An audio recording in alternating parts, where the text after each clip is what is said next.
this is today's project to do this ceiling.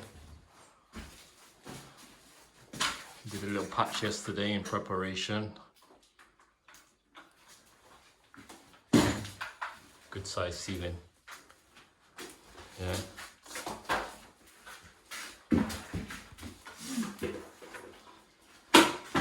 Most of the kitchen has already been fitted in here, which we did earlier before we had any plaster. So we're kind of working a little bit back to front, but we had to do what we had to do.